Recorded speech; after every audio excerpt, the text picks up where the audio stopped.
तो आज के हम लोग इस वीडियो के माध्यम से असहयोग आंदोलन को जानने का प्रयास करेंगे कि महात्मा गांधी ने आखिर असहयोग आंदोलन को क्यों शुरू किया। जो कि हमने पिछले वीडियो में इसे बताया था कि महात्मा गांधी 9 जनवरी 1915 में भारत आए और भारत आने के बाद उन्होंने स्थापना करने के बाद उन्होंने चंपारण में सत्याग्रह किया। चंपारण में सत्याग्रह के पश्चात उन्होंने खेड़ा और अहमदाबाद मिल मजदूर आंदोलन छेड़ा। इसके साथ साथ उन्होंने 1919 में जो रॉलेट एक्ट के खिलाफ में और जालियांवाला बाग के हत्याकांड हो जाने के पश्चात जो खिलाफत आंदोलन हुआ था, उस आंदोलन के फलस्वरूप महात्मा गांधी इससे असहयोगी हो गए और उन्होंने असहयोग आंदोलन करने का निर्णय नवंबर 1920 में कलकत्ता में लाला लाजपत राय की अध्यक्षता में एक विशेष प्रस्ताव लाया गया कि असहयोग आंदोलन को किया जाएगा। लेकिन इस प्रस्ताव को नागपुर अधिवेशन में किया गया और असहयोग आंदोलन शुरू करने की घोषणा कर दी गई और महात्मा गांधी ने 1 अगस्त 1920 से असहयोग आंदोलन शुरू करने का ऐलान कर दिया। और असहयोग आंदोलन में मुख्य रूप से महात्मा गांधी ने 2 चीजों पर ध्यान दिया। उन्होंने कहा, लोगों से आह्वान किया कि एक रचनात्मक कार्य किया जाए और दूसरा नकारात्मक, यानी कि इसको रचनात्मक यानी कि सकारात्मक कार्य भी हम इसे कह सकते हैं। रचनात्मक कार्य के अंतर्गत महात्मा गांधी ने सबसे प्रारंभ में राष्ट्रीय विद्यालयों मैंने अपने देश के अंदर में राष्ट्रीय विद्यालय तथा पंचायती अदालतों की स्थापना पर बल दिया कि राष्ट्रीय स्तर पर हमारे राष्ट्र में अपने विद्यालय हों तथा पंचायती अदालतों की स्थापना किया जाए, जिससे लोग सक्षम हो सके और अंग्रेजों के विरोध में आवाज बुलंद कर सके, क्योंकि पंचायतों को मजबूती दिया जाए। पंचायती अदालतों की स्थापना करने की उन्होंने बात की रचनात्मक कार्यों के अंतर्गत। और साथ में दूसरा उन्होंने कहा कि स्वदेशी का प्रचार प्रसार किया जाए, मतलब जो स्वदेशी मतलब अपने देश के सामान, अपने देश के वस्तुओं का अधिक से अधिक प्रचार किया जाए। साथ ही साथ हथकरघा, जो वस्त्र बनाने के लिए जो हथकरघे का इस्तेमाल किया जाता था, उसका अधिक से अधिक प्रयोग करने पर बल देते थे। यानी महात्मा गांधी कहते थे कि हमारे अपने देश में जो बने हुए सामान है, अपनी वस्तुएं हैं, उनका अधिक से अधिक प्रचार प्रसार किया जाए। और उस समय में कुटीर उद्योग के रूप में हथकरघा बहुत कारगर हुआ करता था, जिससे कपड़े सूत को काट करके यानी कि धागे को मोड़ करके धागा बनाया जाता था, यानी कि रुई वगैरह सबसे कपास को काटा जाता था और काट करके धागा बनाया जाता था और धागा से कपड़ा बनाया जाता था। तो स्वदेशी का प्रचार और हथकरघा पर उन्होंने बल दिया।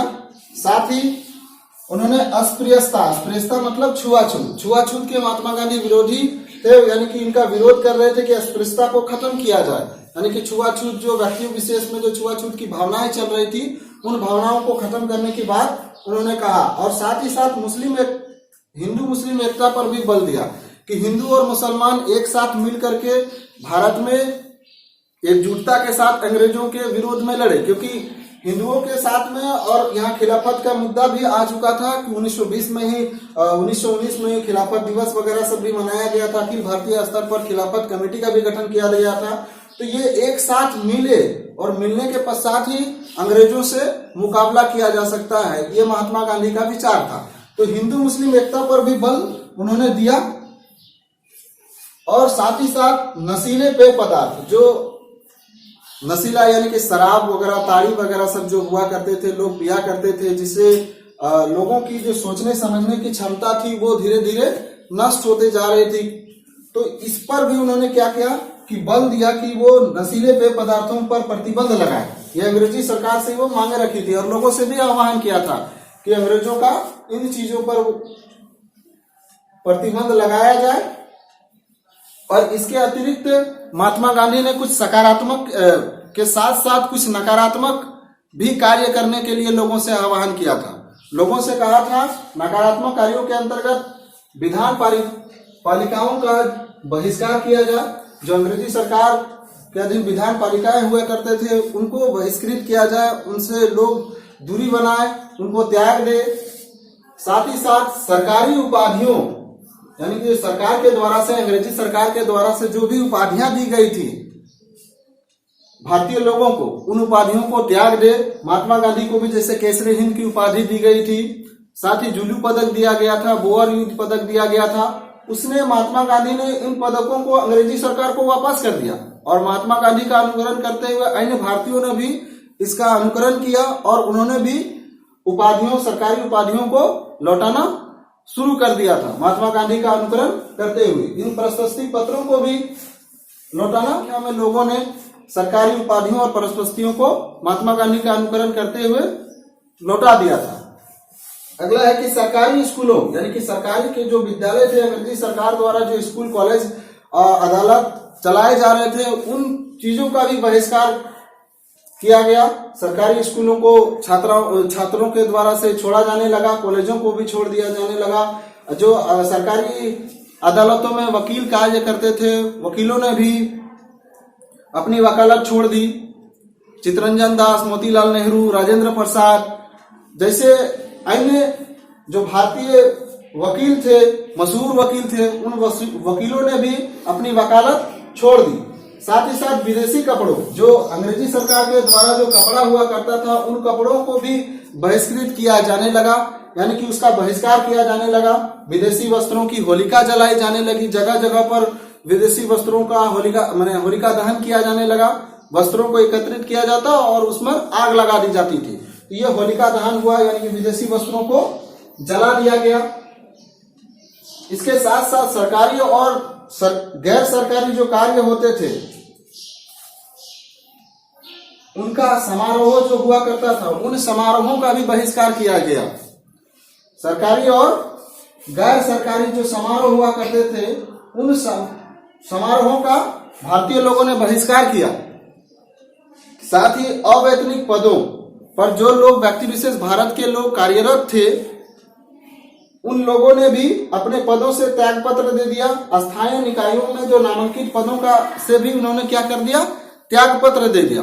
और यह आंदोलन बहुत तीव्र गति से फैलते चला गया। महात्मा गांधी के जो सकारात्मक और नकारात्मक यानी कि रचनात्मक और नकारात्मक कार्यों का असर भारतवर्ष पर पड़ा और भारतीय जनमानस में एक अजीब सा उत्साह, उमंग के साथ, एक नव ऊर्जा के साथ असहयोग आंदोलन को बढ़ाने का कार्य किया। जब यह आंदोलन अपने तीव्र रूप में था, जब महात्मा गांधी सही अर्थों में असहयोग आंदोलन को अपनी ऊंचाई की बुलंदी तक पहुंचाए थे, उसी समय भारत में एक दुखदायी घटना घट गई। 1922 ईस्वी में चोरा चोरी नामक स्थान पर, चोरा चोरी या चोरी चोरा कहा जाता है, इस चोरी चोरा नामक स्थान जो आधुनिक उत्तर प्रदेश के गोरखपुर जिला के चोरी चोरा नामक स्थान पर कुछ सत्याग्रहियों की टोली उस स्थान विशेष से गुजर रही थी। उसी के बगल में एक थाना था चोरी चोरा, वो स्थान के पास में कुछ सत्याग्रही गुजर रहे थे, जिस पर कुछ पुलिस कर्मियों ने उस सत्याग्रहियों पर लाठीचार्ज कर दिया, जिसके कारण से सत्याग्रही आंदोलित हो उठे, क्रोधित हो उठे और उन्होंने उस थाने को घेर लिया और घेर करके 22 पुलिस कर्मियों को उस थाने में बंद करके जिंदा जला दिया। महात्मा गांधी का सिद्धांत था सत्य और अहिंसा पर यह असहयोग आंदोलन चला था 1 अगस्त 1920 में, लेकिन चोरा चोरी नामक स्थान पर अहिंसा के जगह पर हिंसा हो गई थी, जिसके कारण से महात्मा गांधी का जो सिद्धांत था, अहिंसा के मार्ग पर चलना था, वो विखंडित हो गया था, टूट गया था। और चोरा चोरी घटना जो हुई थी वो 5 फरवरी 1922 ईस्वी में हुई थी। जब महात्मा गांधी को यह सूचना मिलती है, उस समय वो बारदानी में थे, उसकी सूचना उनको 7 दिन बाद यानी कि 12 फरवरी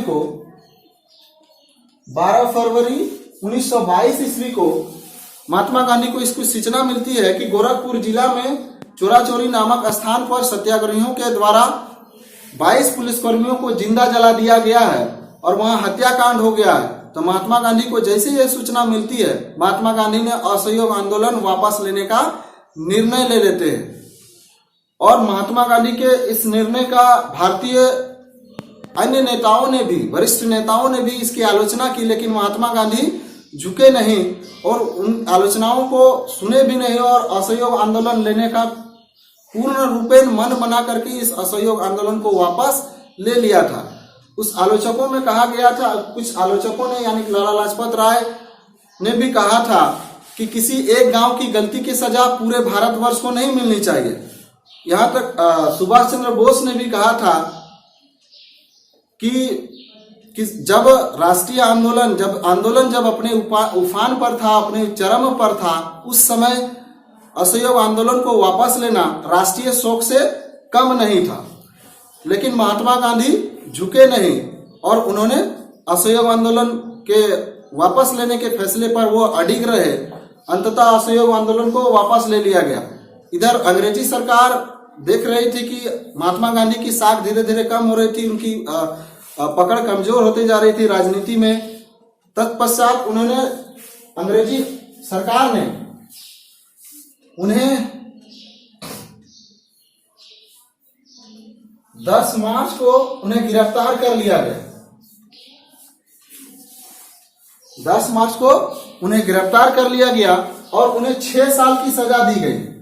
6 साल की सजा दी गई और वो सजा काट रहे थे जेल में, वो बंद कर दिया गया उन्हें 6 साल के लिए।